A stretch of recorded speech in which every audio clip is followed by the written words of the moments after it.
황상민 TV 가짜 뉴스가 있다고요? 어떤 내용인가요? 교수님들이 가짜뉴스를 퍼뜨리고 있어서 사연을 가져와 봤습니다. 4대강 전도사라고 불리는 분 중에 한 분이신데요. 네. 이명박 정부 때 국립환경과학원장을 지낸 박석순 이화여대 환경공학과 교수님하고 지난 10년간 4대강 사업을 줄기차게 반대해온 정민걸 공주대학교 환경교육과 교수님이 최근 4대강 조사평가기획위원회의 금강 영산강 보호 처리 방안을 놓고 찬반 의견이 첨예한 공주 지역 행사에 참석해서 아주 열띤 토론을 하셨다고 하시네요. 어이고, 예. 훌륭하네요.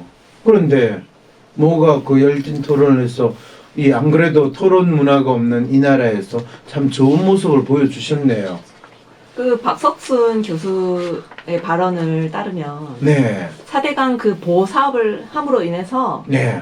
그 강물이 맑아졌다. 부유물은 바닥으로 깔아앉고 맑아지지 않았느냐. 아, 전 또 그 기사를 읽고, 야, 진짜 저분 신기하다. 강물이 흘러다가 딱 댐에서 막혀요. 그러면 그 물에서 부유물이 참 밑으로 갈면 밑에는 아주 이 온갖 쓰레기든 뭐라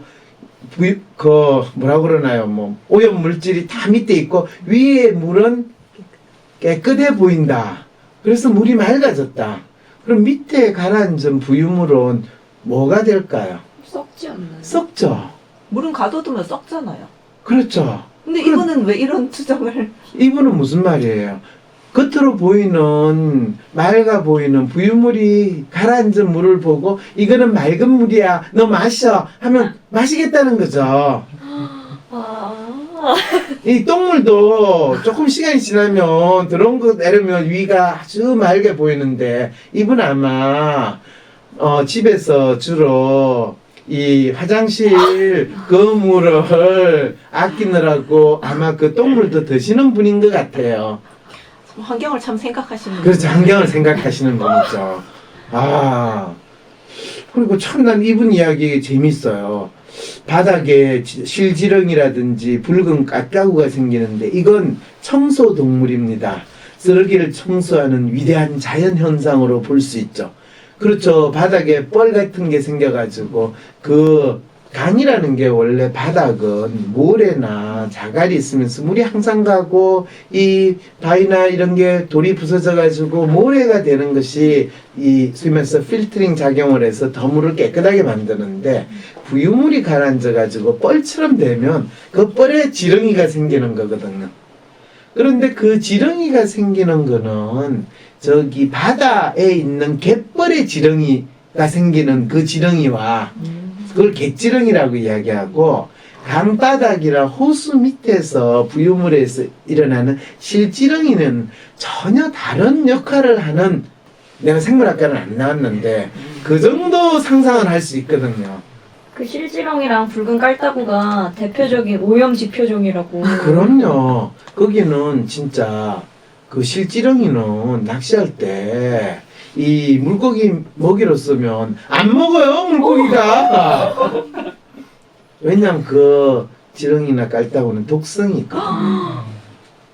그러니까 똑같은 그걸 곤충이라고 이야기해요. 그런 것들이 포식동물에서 먹히는 것과 먹히지 않는 거는 놀랍게도 독성이 있는 거는 먹히지 않거든요. 그리고 더 놀라운 거는 이 녹색 뭐가 생기잖아요. 녹조. 이분 진짜 재밌는 거는 아니 강에 이 녹색 라떼가 생겨가지고 그 녹조가 생기는데 그거는 모아가지고 이 비료로 만들 수 있다라고 주장을 하시는데 녹조가 너무 고맙다라고 말씀하셨거든요. 근데 이런 분들이 말이 안 통하는 분들이라고 해야 될지 본인이 박사고 본인이 교수기 때문에 지가 되게 이런 경우 이제 곡학아세라는 단어를 쓰잖아요.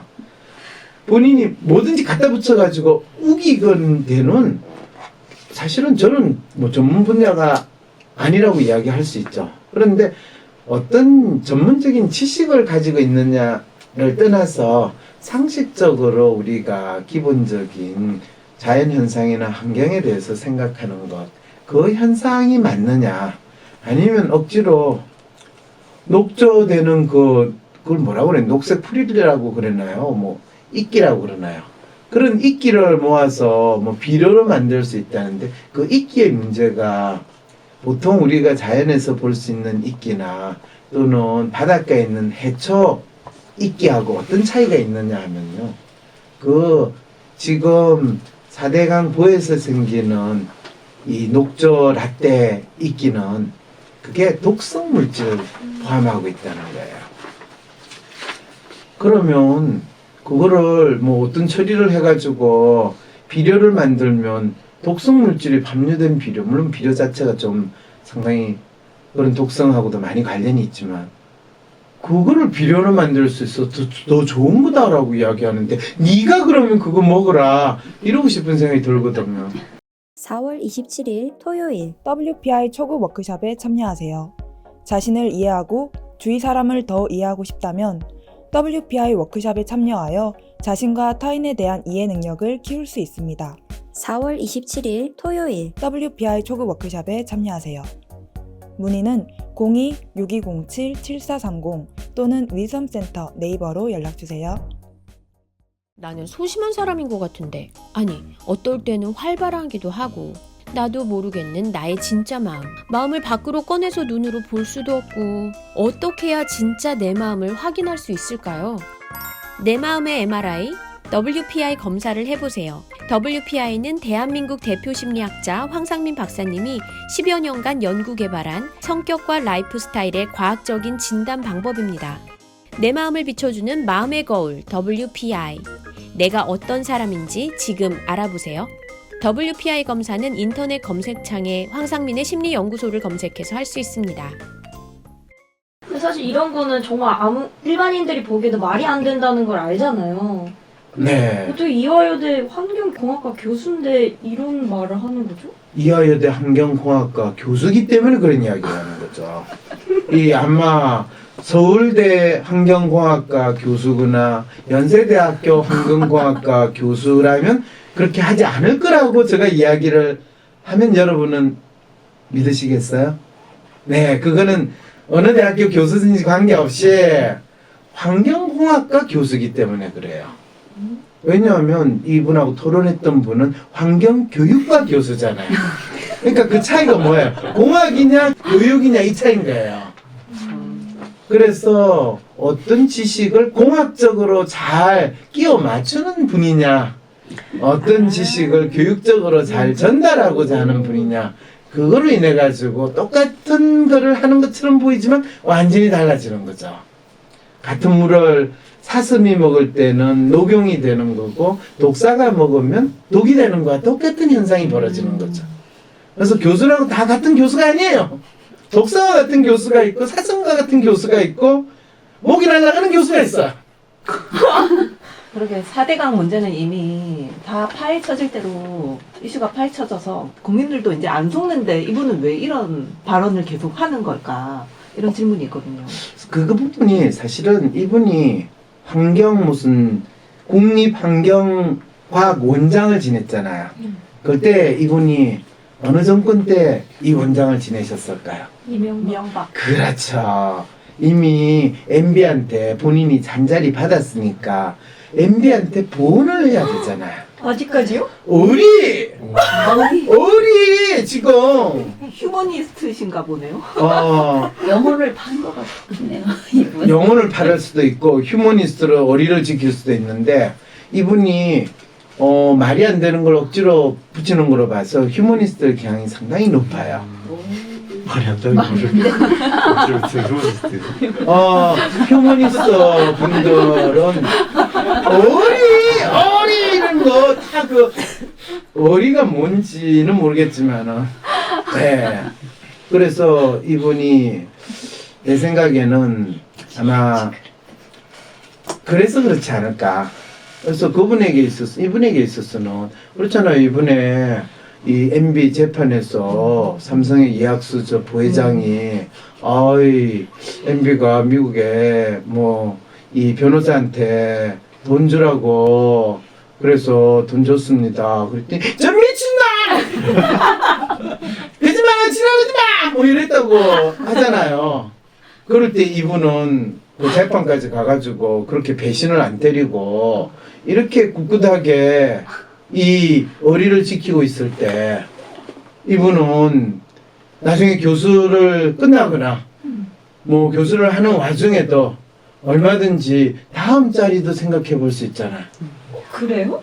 정권이 바뀌면 그 아직도 또 앞으로의 먼 훗날을 보면 그 다시 영향력이 돌아올 것이다라고 믿는 심리가 있는 것이거든요. 그럼요. 저는 이게 이분 자기 얼굴에 먹칠하는 행동이라고 생각했는데 그게 아니었거든요. 포트폴리오였네요.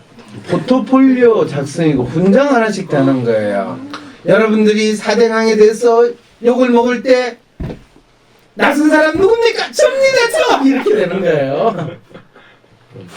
근데 MB는 썩은 동아줄 아닌가요? 왜 아직까지 붙잡고 그러니까 계신 그게 거죠? 다시 어떻게 될지 모른다니까요. MB를 썩은 동아줄이라고 생각하면 새 동아줄은 어디 가서 찾아야 돼요? 네. 그럼 박근혜 쪽 있는 사람은 그럼 안 썩은 동아줄이에요?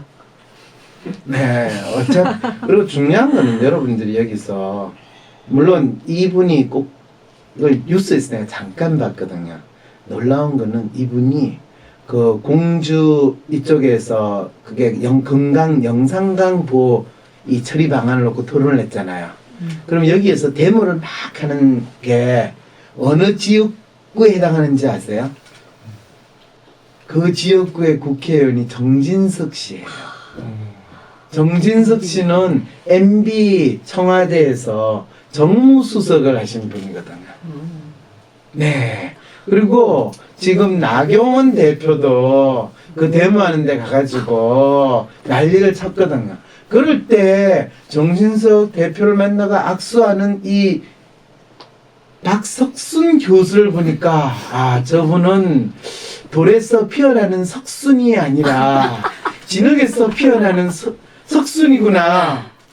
그러면 다음 정권 때 혹시 정권이 바뀌면 환경부 장관으로도 나올 수 뭐 언제든지 그런 가능성도 있고 심지어는 저분이 다음 총선에 어디 자한당 공천을 받을 가능성도 있겠다라는 생각이 드는 거예요. 가능할 것 같아요. 근데 이분 나이를 좀 다져봐야 되는데 다음 총선에 공천을 받고 나가려면 교수를 그만둬야 되는데 그럼 최소한 한 5, 6년 교수를 일찍 퇴임할 만큼 그 정도로 될까? 이분 연세에서 어떻게 될까? 그 생각은 어떻게 됐는데 총선은 나가지는 않을 것 같고 뭐 어떻게 보면 잘 되면 비례대표 한 자리 얻어걸 수 있는 가능성은 높겠다. 왜냐하면 대학의 교수거나 과학자를 지칭하면서 이 자한당의 비례대표로 국회로 진출할 가능성은 상당히 높거든요. 그리고 특히 4대강 이후로 가지고 논란이 될 때는 뭐 여당 쪽에서는 엄청 후보들이 많겠지만 지금 자한당 쪽에서는 후보가 별로 없을 테니까 이건 따놓은 당상이 될 수도 있어요. 그러니까 적어도 이게 한 수 앞을 내다보는 수준이 아니라 적어도 2수, 3수 정도를 내다보면서 이런 행동을 하는 어리 이렇게 되는 뿐만 아니라 고수시네요. 이제 아시겠죠? 교수님 맞네요. 아, 교수 맞아요? 아, 똑똑하다고? 네, 똑똑. 진짜 잘린 내 같은 사람은 멍청하다고 생각을 나한테 지금 이야기하는 거죠. 이야, 진짜 이거 싶다. 이 나라에선 그래서 똑똑해야지. 교수를 하는데 멍청한 네가 교수를 하려니 어떻게 잘할 수 있겠냐 이렇게 되는 거죠. 의리로 가짜뉴스 전파하는 교수님에 대해서 알아봤습니다. 네. 황심소는 나 혼자 고민하는 해결할 수 없을 것 같은 문제를 공개 상담함으로써 나와 비슷한 고민을 하는 사람들의 고민을 동시에 해결해 드립니다. 황심소에 사연을 보내주신다는 것은 채택이 될 경우 청취자분들과 공유한다는 것을 기본 전제로 하며 별도 동의를 구하지 않습니다. 황심소에 사연이 채택될 가능성을 기다리기보다 당장 상담이 받고 싶은 분, 비공개로 박사님과 직접 개인 상담을 원하시는 분들은 위즈덤 센터에서 유료 상담 신청을 개별적으로 해주세요. 황심소와 멀리 계셔도 전화 상담까지 가능하답니다. 위즈덤 센터 메일은 wisdomcenter@naver.com, 전화번호는 02-6207-7430입니다. 위즈덤 센터가 삶을 고민하는 많은 분들에게 사회적 기업 활동으로 무료 상담을 받을 수 있는 프로그램을 만들었습니다. 상담 비용이 부담스러우신 분, 자신의 고민이나 아픔의 정체가 무엇인지 알지 못해 상담을 주저하셨던 분을 위해 상담 기회를 제공합니다. 상담을 통해 자신의 마음을 확인하고 자신의 문제에 대한 통찰을 경험할 수 있을 것입니다. 편집의 최윤희였습니다.